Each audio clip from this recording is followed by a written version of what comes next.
For UNPO, International Women's Day is an opportunity to highlight the challenges that women from unrepresented nations and peoples face.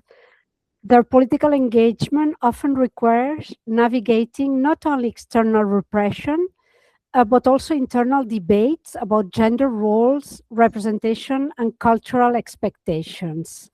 At the same time, women are at the forefront of movements for democracy, federalism, decolonization, independence, and self-determination.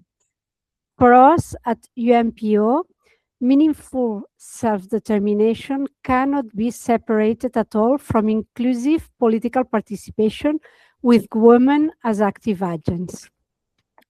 Today, we will discuss these issues with a diverse representation of women's leadership in our movements.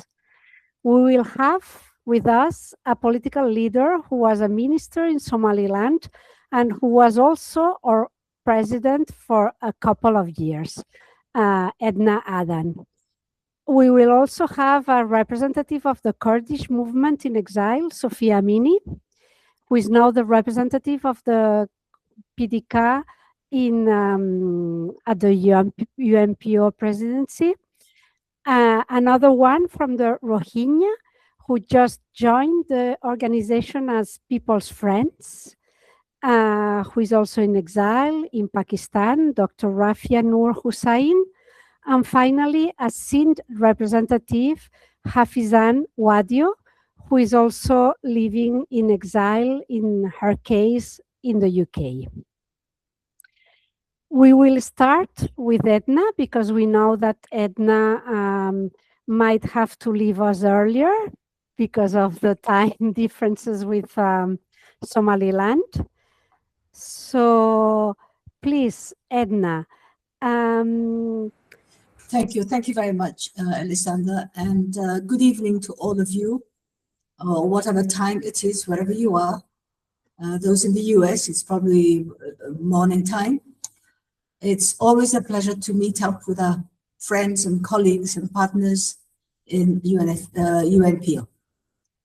It was an honor to serve the organization for the time that I did.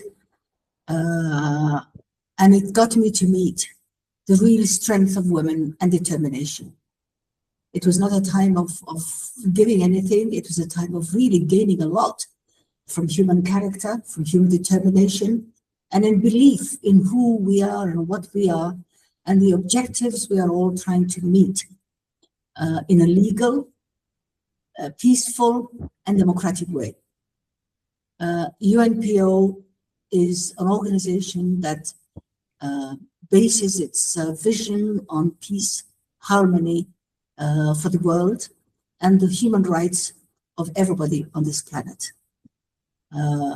Everybody has a right to their name, their identity, their country, to be able to live in peace in their country.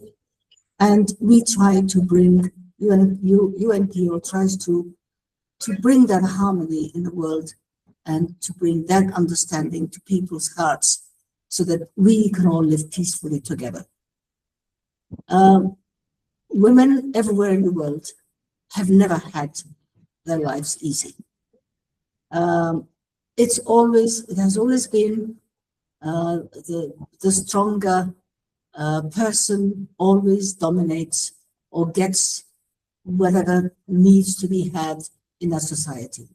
And women physically are the weakest, economically very often are the weakest, are burdened or responsible for the home and the children, pregnancies, and responsibilities of their communities that usually do not allow them to give all the time they would wish to give to politics and decision making.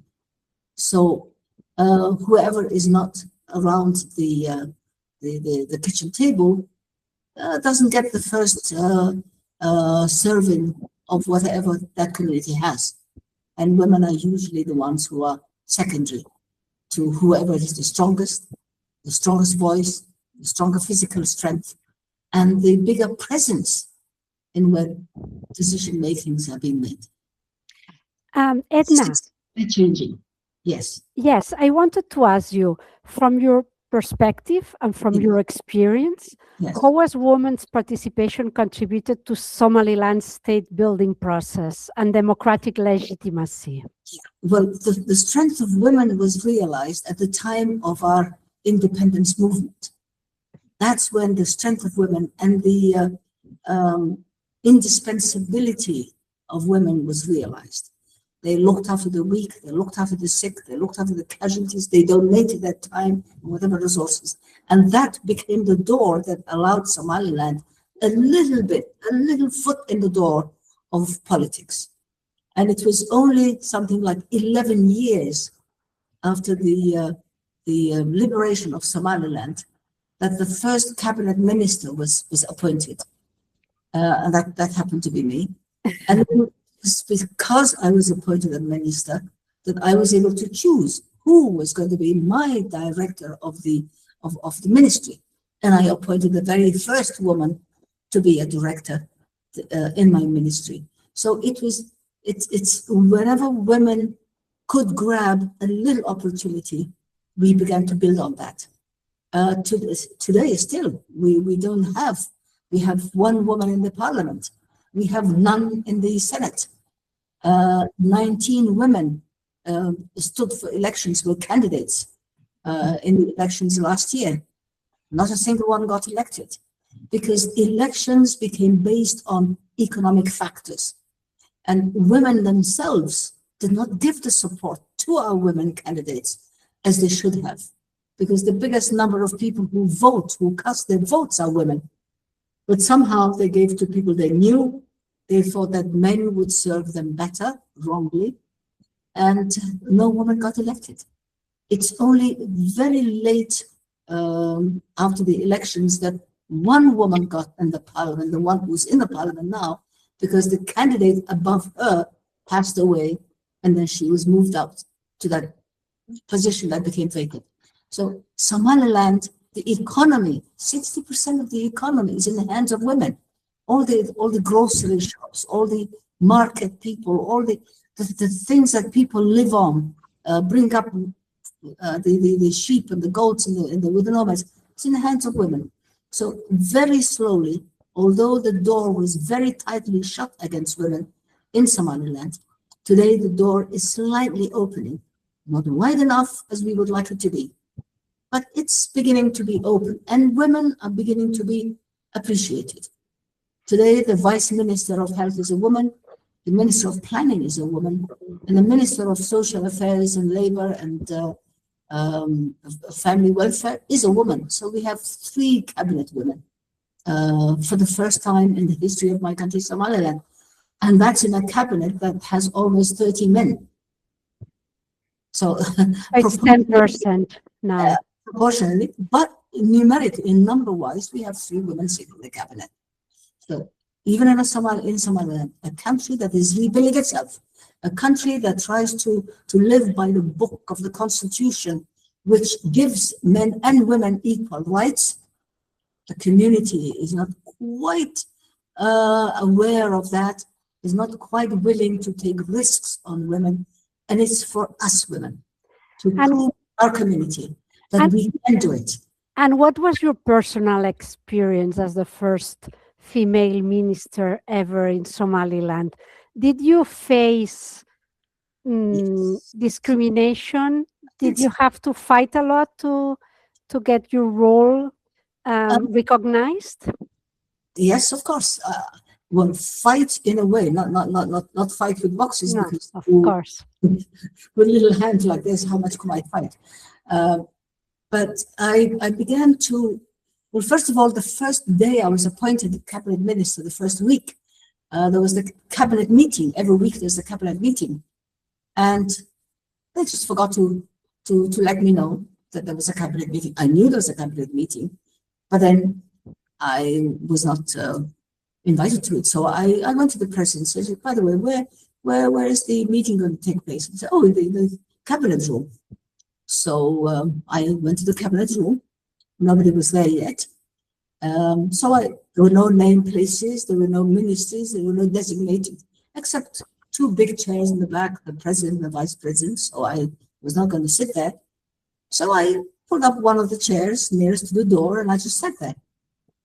And slowly, cabinet ministers came in and said, "Oh, Edna, since when are you the Minister of Defense?" "No, I'm not Minister of Defense. Oh, but you're sitting in his seat." "Oh, sorry. There's no name." "Yeah, but that's where he always sits." "All right." So I put up the next seat. No, that's the Minister of Education. The next one, "Oh, that's the Minister of Finance." So I said, okay. Every seat had a designated future occupant. So I stood up. The president came. Those who were there sitting down stood up, sat down, and remained standing. There was no chair for me. So the president says, "Please, the minister, sit down." So I said, "Well, I'm sorry, but all the seats are occupied." So the president, calls the secretary and says, pull up a chair. So they put up one chair and they told one minister, "Can you move a bit this way? You move a bit this way between the two chairs." I was given a seat, and the guy on my left started lighting a cigarette, and the guy on my right. So I was smoking two cigarettes at the same time from different directions. So I stood up again. The president said, "What's the problem?" I said, "Well, Mr. Minister, if I'm going to smoke a cigarette, at least I will smoke one at a time, but I can't." So the president said, "Yeah, but this is what we do. I mean, everybody smokes." And everybody said, "Yeah, but we smoke and that's it." So I said, "Well, I'm sorry, then I'll remain standing." So the president said, "No, okay, now how many don't smoke?" 3 of us did not smoke. So I said, "All right, the 3 of you who do not smoke, can you move up together somewhere?" So the 3 of us non-smokers moved together. All the others then had to pick up their books, their whatever, their ashtrays, their suitcases, their briefcase, their pens, their coffee. So everybody started moving around. And a good part of the cabinet meeting was just finding seats, pushing seats, taking seats, moving here, moving there, complaining about not smoking, complaining about smoking. And so even having been given the seat, you had to fight for the seat. I had to fight. That's the irony of it, no? And on the other hand, they were using you. I mean, the fact that you had been the first qualified nurse in Somaliland, that you were a woman's rights defender, advocate, that you had a reputation, international reputation, that also was good for them, no? So they kind of used your presence in the government to highlight that they to gain legitimacy, no? Yes, but not right away. It took the first 8 months. I was Minister of Social Affairs and Family Welfare. So you see, what I would like to say is that they study you. They see how weak or strong you are. They see, and you in that position, you are representing the whole women of that country. You are responsible for our reputation. You're responsible to speak for them and to show the others, show the men that you have a brain. You may be physically not able to lift up the big load that they could put on their shoulder, but then you have a brain that can contribute to the development of this nation. You're a role model. You have to be as perfect as you can. You must avoid any sense of weakness or mistakes, because as soon as you make a little mistake, you say, "We told you. Yeah, we told you a woman couldn't do that." So it becomes something that would deprive other women of the opportunity that has been given to you. And after 8 months, they begin to have trust in you. They see that you can contribute something, even more than they could, that you can speak better, that you have a better credibility. And that's where they made me foreign minister. And for 4 years, I toured the world. I spoke for Somaliland. I did this and did that and traveled. And I'm still doing that. Yeah. Because once you start doing that, you wherever you have the opportunity, you defend your cause. Because to this day, Somaliland is not yet a member of the international community. Oh yes, everybody trades with us. Thank you very much. Everybody, but they still refer to us as the northwest of Somalia, which is an insult, which we are not. So the campaign continues, and you need to prove your point legally. You need to prove your point by the book, by the constitution of the world, by the dictates of the human rights of the world. And Somaliland, by default, has become a country that has 34 years of peace and stability. Outside that, it's very good. We don't, drag people in the streets and burn them like they have in Somalia, drag Marines, dead Marines in the streets. We don't have Shabab, we don't have pirates, we don't have, we do things as well as we can. And now, thank goodness, we have an opening with DP World that has built a port to Berbera, expanded it. Trade has gone up.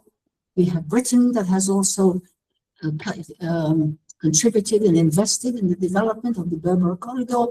We have many nations now who have businesses, who have contracts, and Israel and Somaliland have signed an agreement in December that we recognize each other. But then this is the third time that Israel has recognized Somaliland. It's not the first time. Israel recognized Somaliland in 1960 when we gained our independence from Britain in June 1960. Many countries recognized Somaliland at the time. Israel was one of them. None of the other 33 have shown themselves yet. We hope they will, because this is the right thing to do. And Israel was the only country that objected to the genocide that was perpetrated against the people of Somaliland during the civil war with Somalia, 88, 89, 90, when MiG flights, MiG airplanes were bombing civilians in the city of Hafezaan. So in short, you have to be an example. You have to be peaceful. You have to be convincing. You have to live by the book. You have to show, you have to be a positive role model for other women so that you bring that name, that credibility, and that confidence that women need to have to be given to participate. So I hope we will learn from this. I hope I will learn from you, because there's many things I still don't know how to deal with, and I'm saying, how should I do this? But I do it to the best of my conscience. As long as I'm comfortable with my conscience and I believe in what I do is right, is legal, that's what I do. And I don't shy away from looking anybody in the face and saying Somaliland has the right to be recognized far more than Somalia has had the right to be recognized, because Somaliland was the firstborn and first independent nation, Somali nation in the Horn of Africa. So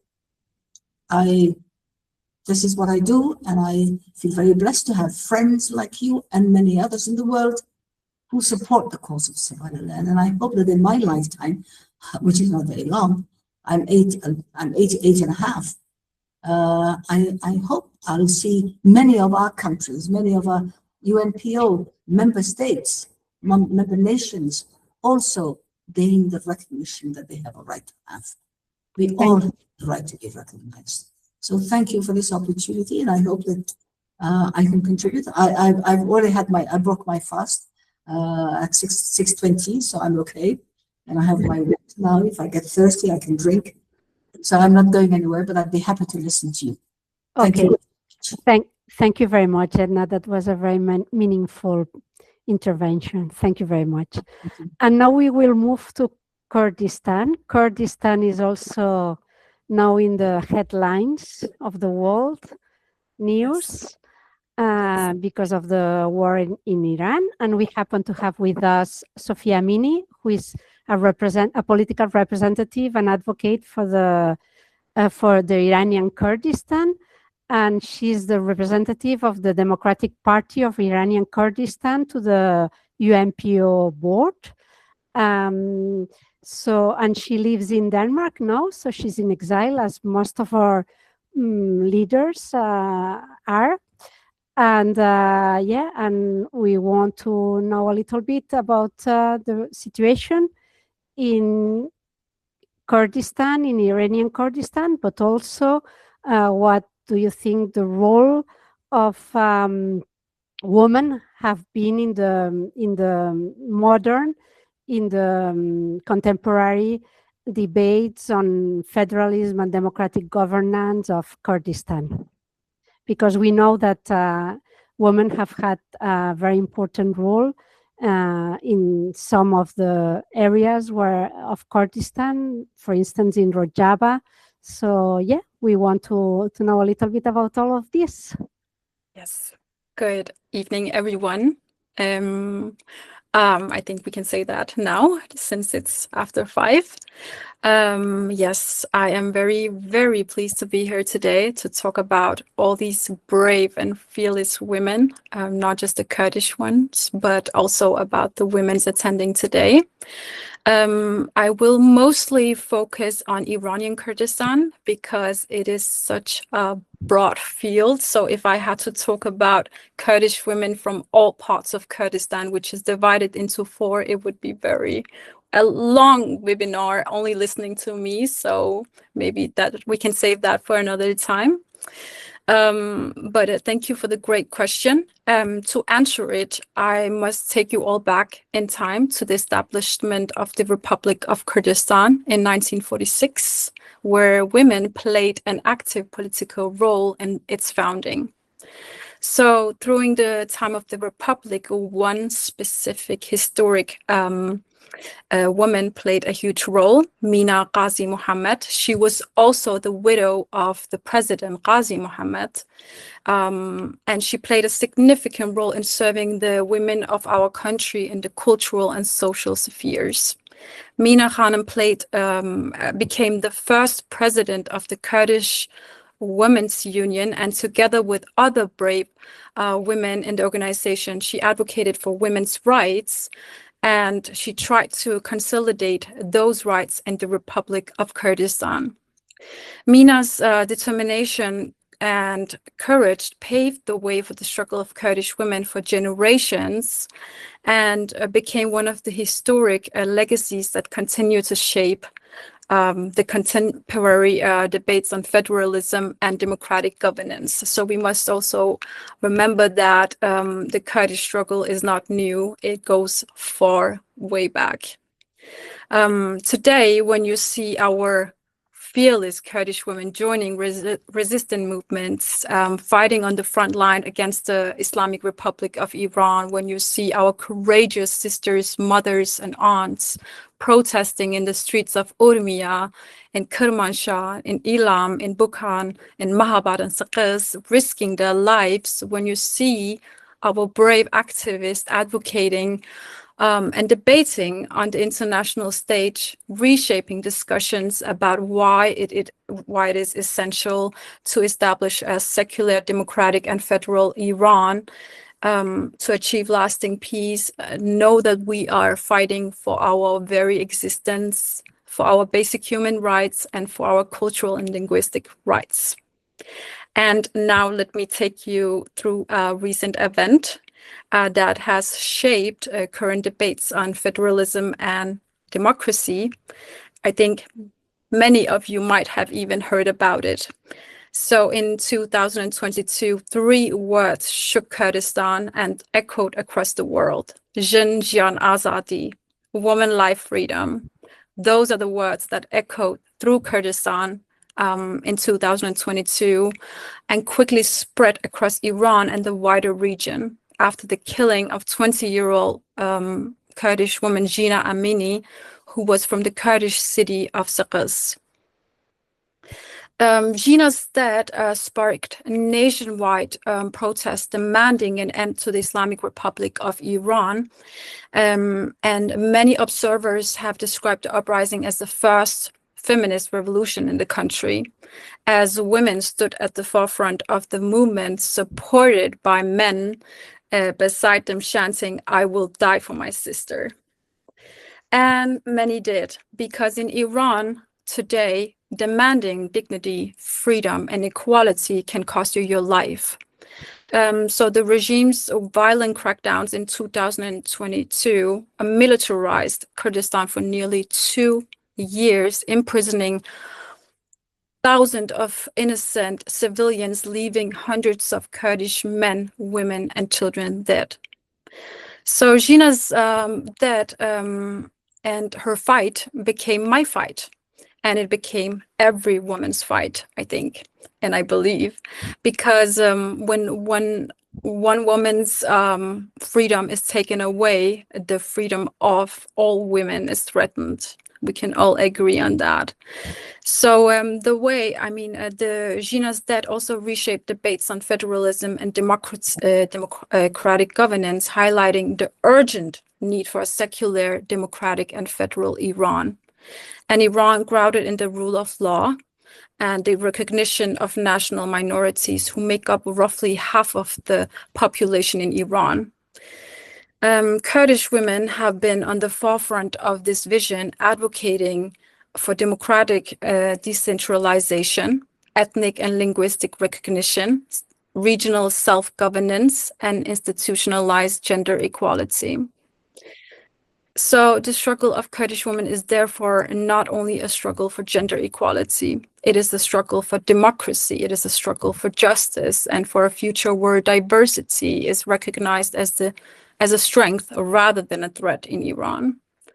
And as long as oppression exists, we will see Kurdish women continue to stand at the forefront of this fight, not only just for ourselves, but to secure a world where freedom, dignity, and equality are not privileges granted to a few, but fundamental rights guaranteed to all.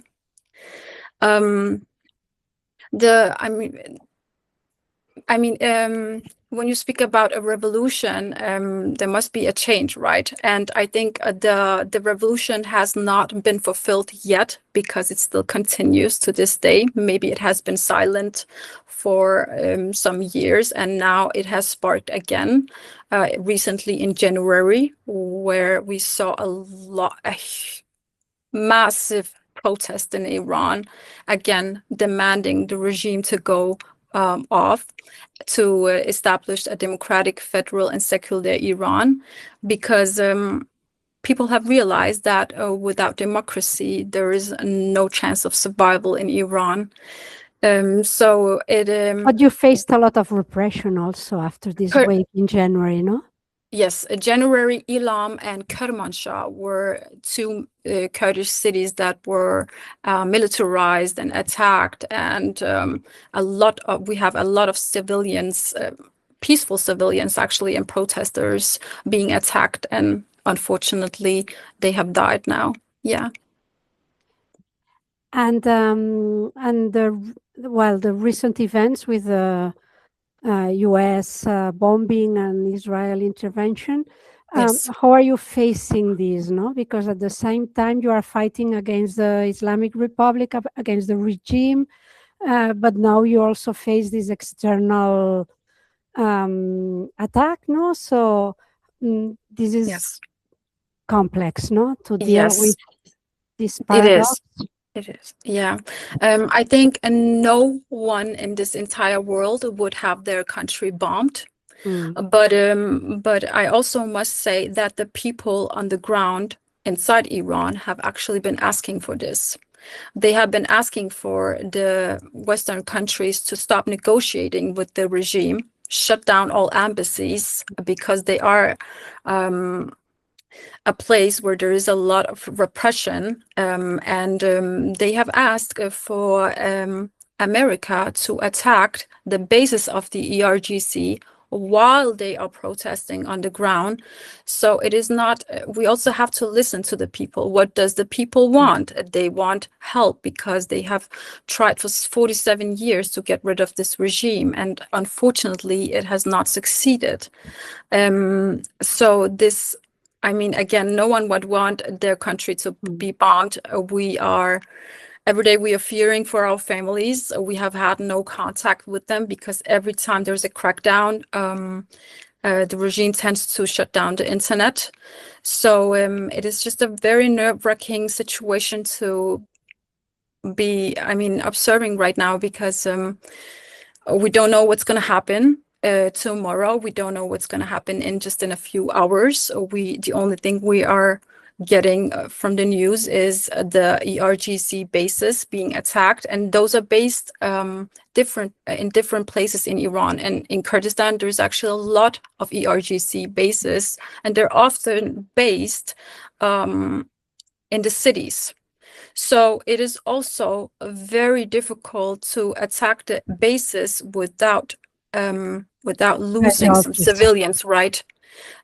So it's just very difficult situation to watch, because there's going to be a loss of civilians, and we must acknowledge that. And yeah, that is just our reality right now. And what's the role of the diaspora? How do you manage to keep in contact with the resistance inside the Iran in Iranian Kurdistan? How are you organized? How diaspora activism is acting? Yeah, I think Kurdish women have been some of the most visible and determined voices in the struggle for democracy and human rights. Me sitting here being so privileged, it would be a privilege not to use my voice on behalf of my people. So, I mean, their struggle also reminds us of something fundamental, that a liberation is not handed down from above. It is fought from below, right? And this is what our people are doing while walking on the street, risking their lives, protesting against the regime. And this is also what the legacy of Mina Khanim has taught us, that you have to fight to establish any kind of a democracy where there's also going to be women's rights. We always have to fight for it, and we also always have to fight a little bit more than men, I would say, to prove ourselves, right? Also, as Miss Edna talked about, it was always a fight, and it will always be a fight. Even though we have democracy in these Western countries, we have to fight to maintain it, because democracy is under threat.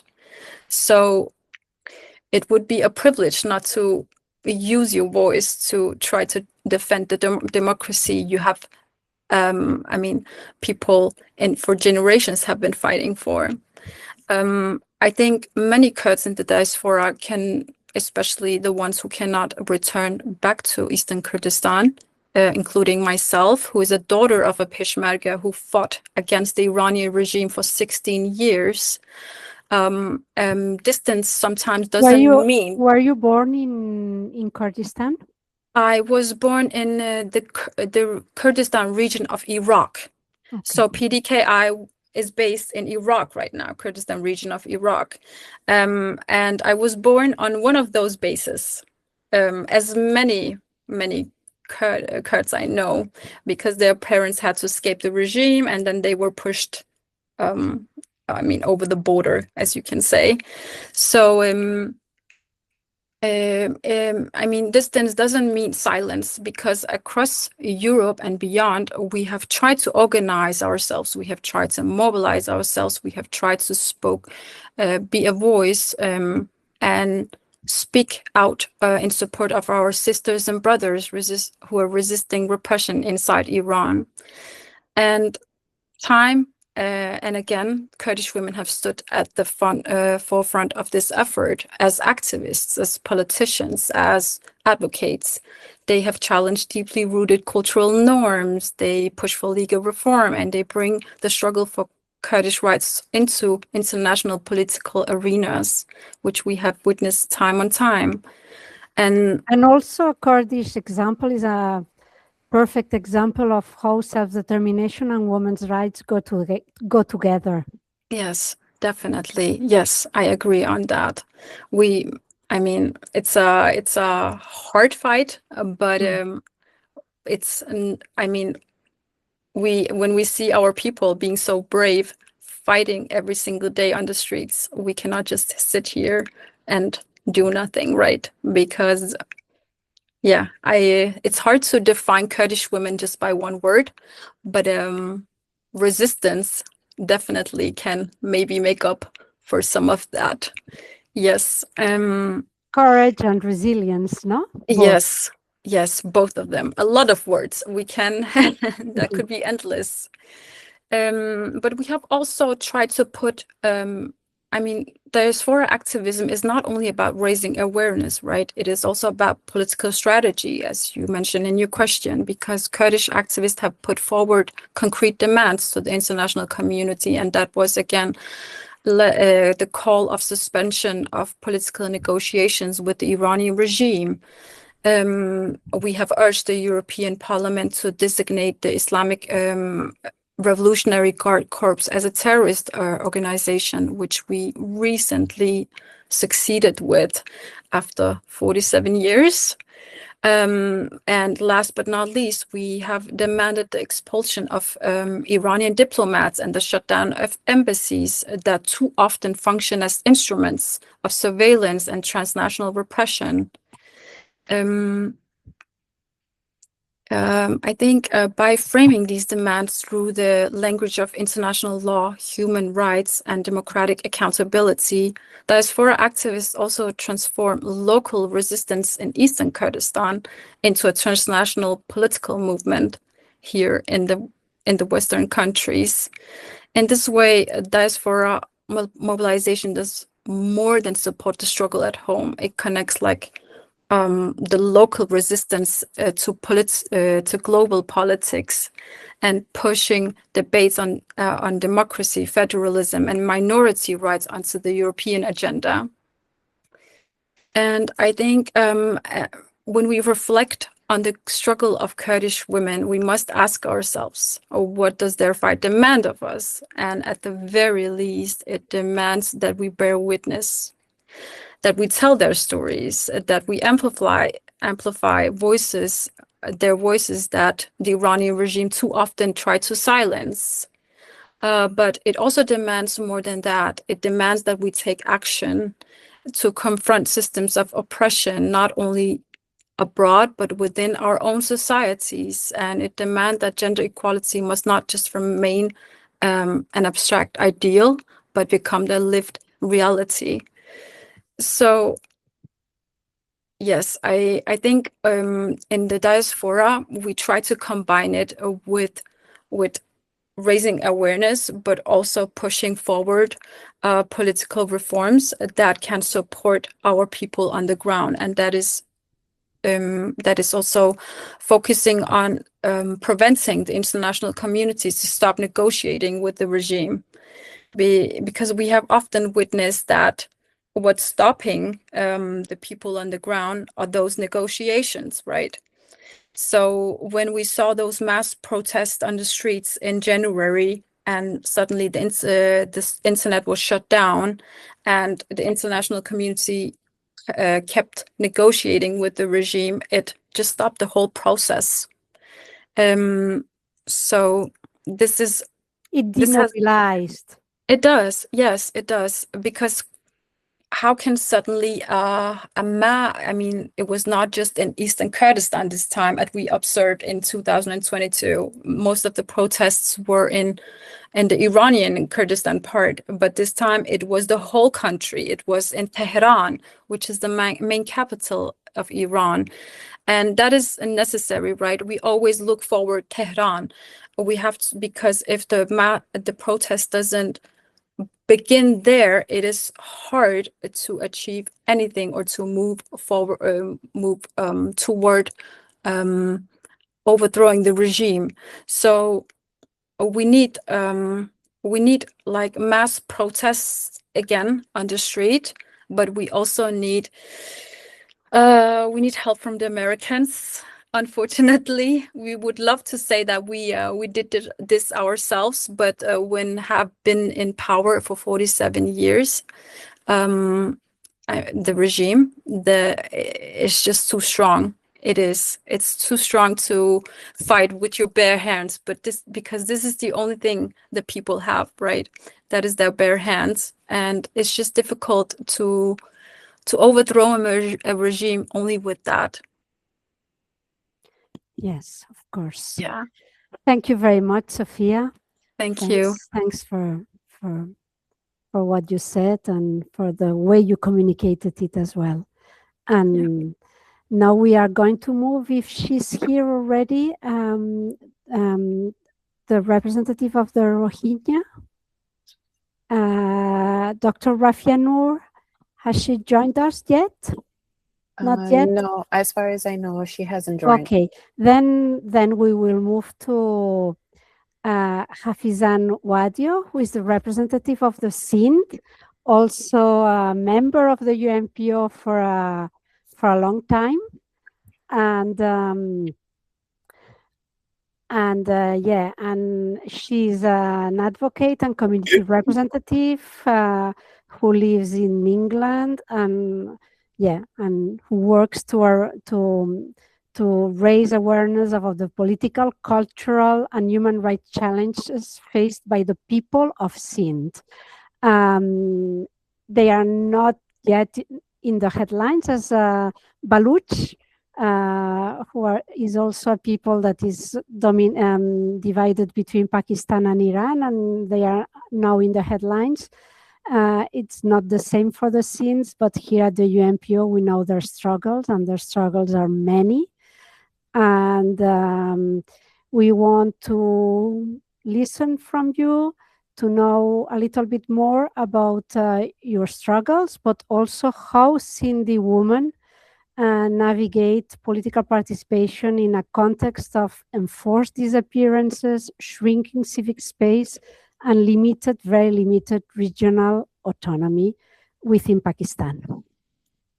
Thank you very much, Alexandra, giving me the opportunity to talk on the International Women's Day and rights to self-determination. I don't know how much time I have. We haven't been very strict, so in principle everybody had 8-10 minutes, but we have used more than that. So okay. Yeah. I have a wrote short statement, so I thought. But if you have any question and if you want to know more about our issues and women's rights, then you can talk and you can interrupt me. Okay. So.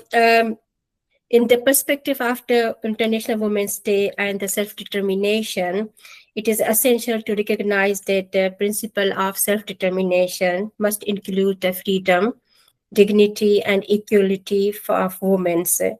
International law defines the self-determination as the rights of people to determine their political status and pursue their right, economic, social, and cultural development.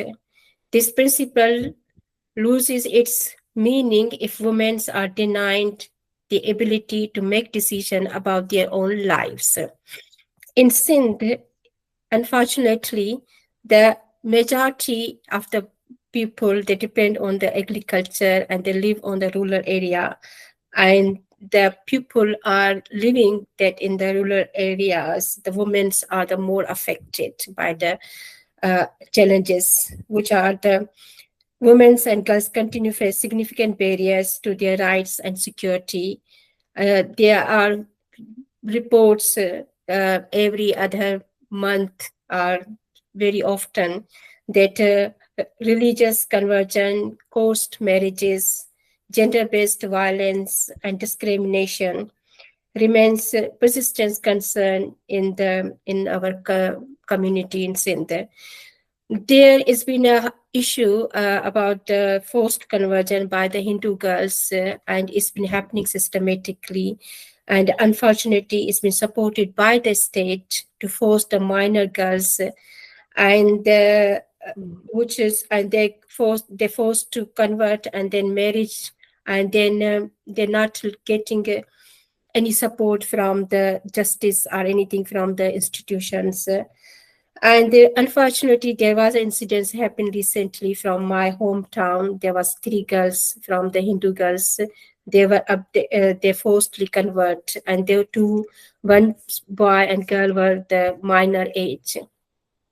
So in your case, religious persecution and women's oppression and violence against women are very much linked to the Pakistani regime, no? That's right. And the oppression of the Sinds as a people, but in your case, one of the features is this religious persecution and gender-based violence, no? Yeah, that's right. Even in these three girls, they were from my hometown, and I was really shocked. We have a small town, and how could this happen? But the perpetrator, they've been doing these things, brainwashing from the beginning, and the extremism. And because of that, those people, Hindu community, we are living there for 1,000 years in their soil. They have to left because of insecurity, and because of the children's, they are not safe.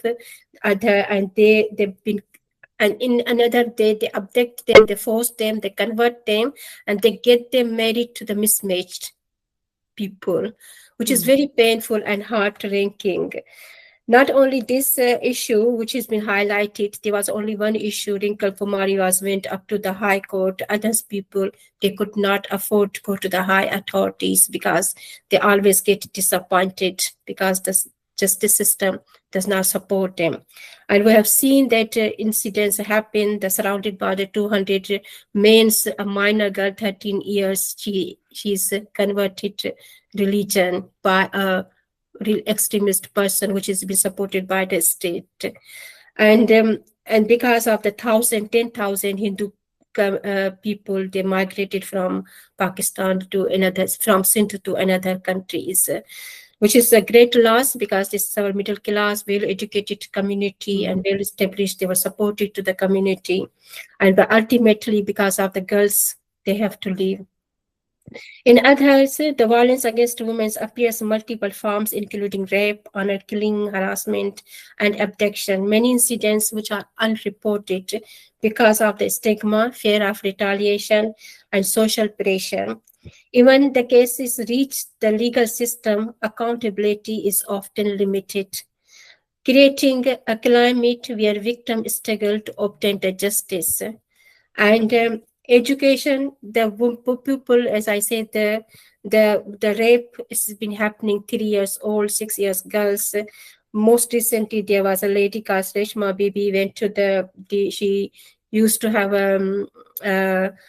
sell the clothes, door to door to look after their children. She was raped and killed and murdered. And these kind of cases has been happening on the daily basis, unfortunately. And because of the education, we should offer opportunity and empower the women, but remains unevenly accessible.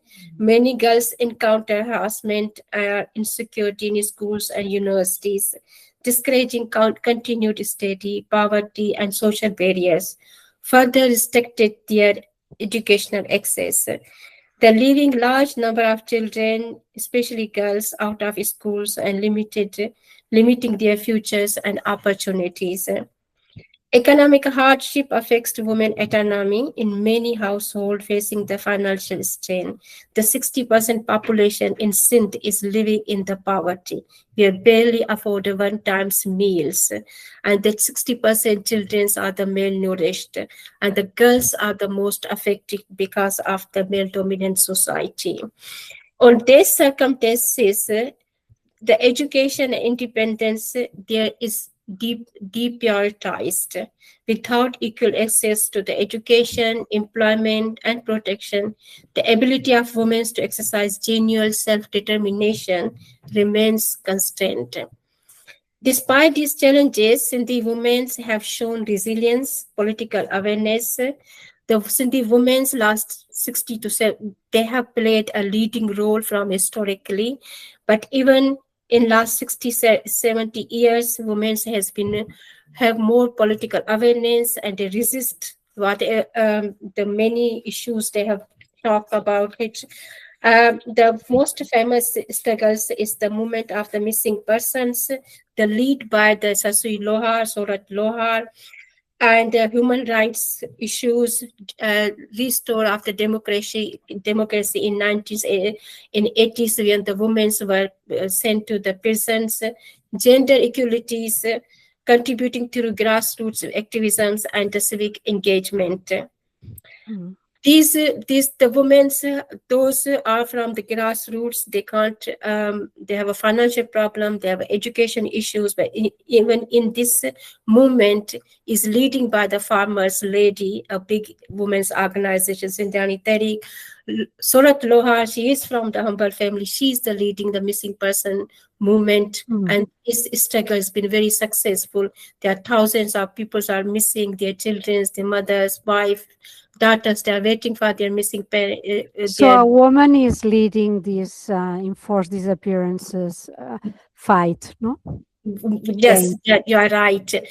In Sindh, though we have been pushed away, you know, the resources, in many perspective, but women's the role has been very resilience and resistance. Even the most recently, there was an incident that happened in Sindh last year. The Dr. Kumbhar was murdered by the extremist, and there was it was so shocked in the Umar court, where the people were so much shocked. But these two girls came forward. They went to their graveyard. They did the prayer and sing the songs to pay tribute. There was a Sindhu and Sindhu Nawaz Ghangaro and Kashbu Legari. And after two women, they went on to graveyard, then the movement created. And they stopped and went to all over the state, and people raised the voice. So they've broken the silence. So women in Sindh are the resilience, but we have so much challenges that needs to be escalated on the international and national communities. And we have been doing it, but I think we need to do it more. So not only for the women's right, but we have to fight for our survivors, such as protecting the region national resources, including Indus rivers. In Babalo in last year in May. Excuse me, Hafezaan. Maybe for the audience that do not know about the Sindh, can you put a little bit your history in perspective and explain that the Sindh is a very ancient civilization on the Indus, with Karachi as its capital, and that was there many centuries before something called Pakistan was created. That's right. Sindh is 5,000 years old, ancient country. It was independent. It's been independent. And Mohenjo-daro is our historical place, and is 5,000 year history, shows how the Sindhi was the civilized. And, and your language is also a very old language. Very old Sindhi language, and our people, they are very peaceful, humble, hospitalized. Means in perspective, they respect women's. They respect children, but the things has been changed so much dramatically and forcefully, and we've been put away from the in a way that we don't exist, Sindhi nation. But still, we are more than 60 million people living in Sindh. And we have got our own state, was an independent country. And since we have a voluntary been the part of the Pakistan, but as Pakistan's the big province is Punjab, so all our resources extracted and been given to the Punjab, and we're living in the deprived and limited resources. And Sindh is very rich in the resources, mineral resources, and we have got gas, electricity, gas, and we have got what is called oil fields, the biggest one in the Pakistan. But where the gas and oils goes, those areas even are more deprived and more behind from other cities, because they don't invest any money on it, on those people, on the local people, on the local community, unfortunately. We got only the survival 70% population on the Indus rivers, but they have shrunk the Indus river. We are the lower riparian and the Punjab is upper riparian, so we always have a fight on the water. And they're making the dams and canals on the top of so they can take all the water, but we depend 70% on agriculture, and we suffer with drought. And our Indus Delta is the fifth largest delta in the world, and is improved, and is 90% is gone because not having is not reached the what is called the fresh water to the Indus. So that's why the community from the Indus Delta side, the millions of people is migrated, because the sea is engulfing that areas, their villages, 1,000 villages been destroyed, this gone engulfed by the sea. So ultimately is affected on the women's, and women's for fresh water, they walk 2 to 3 kilometers to get a fresh water for drinking and household use. So the women's struggle in Sindh is closely connected to the broader pursuit of social justice, self-determination. A society cannot claim freedom while women face discrimination or insecurity. Real self-determination requires a condition where women can live safely, access opportunity, and participate fully in shaping their communities. Thank you. Thank you, Hafezaan. Anything you want to know about, I'm happy. And enforced disappearance is the biggest our struggle. And obviously, it's very painful to see that mothers and children waiting for their beloved one to come see them. And they don't know either they're alive or not. After many years, what they get brutally tortured, their dead bodies, and so scary, and it's very traumatized for the people. But our brave sisters, our brave leaders, we morally support them, and they are on the grassroots. They are facing the huge challenge, threat all the time, life-threatening situation, but they are stood on their face, and we always be there behind them. Thank you very much. Thank you, Hafezaan. You said something that was very meaningful for all of us, is that we don't exist. No? To exist, to be recognized as women, but also as Catalans, as Kurds, as Sinds, as Somalilanders, is very important. And this is self-determination. No? This need to be recognized and to have the right to decide on our futures, on our political futures, on our social environment, and on our economic futures as well. And of course, on our cultural and linguistic rights. I think that today we showcase very well how women's political participation is central, not supplementary to self-determination, but central. That repression against national minorities normally encompasses also repression towards women's rights, and that our revolutions are revolutions of our rights, of human rights, and at the forefront of our rights, self-determination as a people. Also, that democratic resilience, democratic resistance, political fight requires inclusive and representative leadership. And at the UNPO in recent years, we've been showcasing as well that our movements are very inclusive, and the women are at the forefront of our leadership. Also, that what we've seen today is that across generations and continents, women are reshaping political discourse within unrepresented nations and peoples. And I thank you, all of you, because you really managed to communicate your struggles and the role of women in your political movements very, very well. Thank to all of you. and I hope that we will have the opportunity to work together in the future.